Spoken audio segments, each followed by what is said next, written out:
আমাদের বাংলাদেশে নারীদের হাইকোর্টও ছাড়ল না বুলিং করাতে।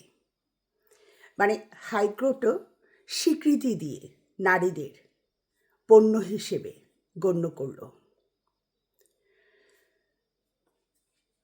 বড় বউয়ের অনুমতিই লাগবে না, স্বামী আরেকটা বিয়ে করতে পারে। নারীরা তাহলে কি হলো? পণ্য। বাজার থেকে কিনে আনবে, ব্যবহার করবে, পছন্দ না হলে ছুঁড়ে ফেলে দেবে। এই টেন্ডেন্সিটা পুরুষতান্ত্রিক সমাজে, পুরুষ শাসিত সমাজে অনেক বেশি প্র্যাকটিস হতো। নীরবে এখন স্টেট ওয়াইজ, মানে পুরো দেশে আইন অনুযায়ী নারীকে পণ্য হিসেবে গণ্য করা যাবে, সেই স্বীকৃতি আমাদের দেশ, আমাদের কোর্ট দিয়ে দিল। শুনেছি অনেকের বক্তব্য, নারী হচ্ছে পণ্য, নারী হচ্ছে জঘন্য, নারীর কোনো আত্মা নেই, নারী হচ্ছে ঘরের ফার্নিচারের মতো, যখন যেভাবে ইচ্ছা তখন সেইভাবে আপনারা ব্যবহার করতে পারবেন, নারীকে মারধর করতে পারবেন, আপনি নারীর কাছে যেতে পারবেন যখন ইচ্ছা, আপনি অন্য নারীর কাছ থেকে ঘুরে আসলেও আপনি আপনার যে ঘরের নারী তাকে যেভাবে ইচ্ছা সেভাবে আপনি ব্যবহার করতে পারবেন। একেবারে মজলিসে জোরে জোরে চিৎকার করে করে এই কথাগুলো বলা হয়েছে বিগত 1 বছর ধরে, এবং সবাই শুনছি। এখন এটা আইন অনুযায়ী স্বীকৃতি পেল। আগে তো মানুষ বলতো, এখন আইন অনুযায়ী স্বীকৃতি পেল। নারী অধিকার নিয়ে সারা বিশ্ব কত এগিয়ে গেছে, আর আমাদের দেশ যোজন যোজন মাইল পিছনে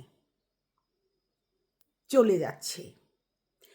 যে সমস্ত ইনসিডেন্টস হচ্ছে, একটারও সুষ্ঠু বিচার হচ্ছে না, পাওয়া যাচ্ছে না, এবং পথে ঘাটে অলিতে গলিতে নারীরা ইপটিজিংয়ে শিকার হচ্ছে, ধরে নিয়ে যাচ্ছে, তুলে নিয়ে যাচ্ছে।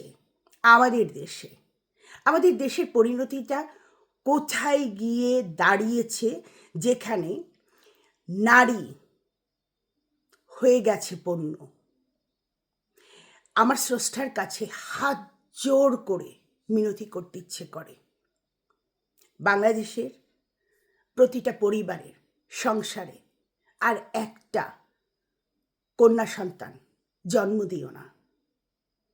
তাহলে এই বাংলাদেশে পুরুষের হার যদি বেড়ে যায়, ছেলের মাত্রা যদি বেড়ে যায়, নারীর অভাব হয়, তখনই মনে হয় আমাদের দেশ বুঝবে মায়ের জাতি, নারী জাতি আসলে সমাজে, সংসারে কি অবস্থানে এবং কি রোলটা প্লে করে।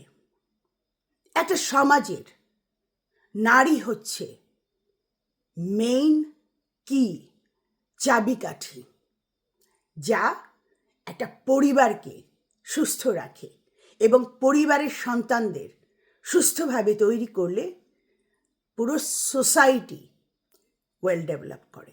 নারী যদি ডেভেলপ থাকে তাহলে সেই কান্ট্রি ডেভেলপ করে। হাজার হাজার এক্সাম্পল আছে, আর আমাদের বাংলাদেশ হাজার হাজার বছর পিছিয়ে যাচ্ছে, যে নারীরা হচ্ছে পণ্য, নারীরা জঘন্য, যেমন ইচ্ছা তেমন করে ব্যবহার করে নারীদের ছুঁড়ে ফেলা যাবে। হে ঈশ্বর, বাঙালি নারীদের তুমি এই সমস্ত মেন্টালিটি থেকে রক্ষা করো। আর কি বলার আছে?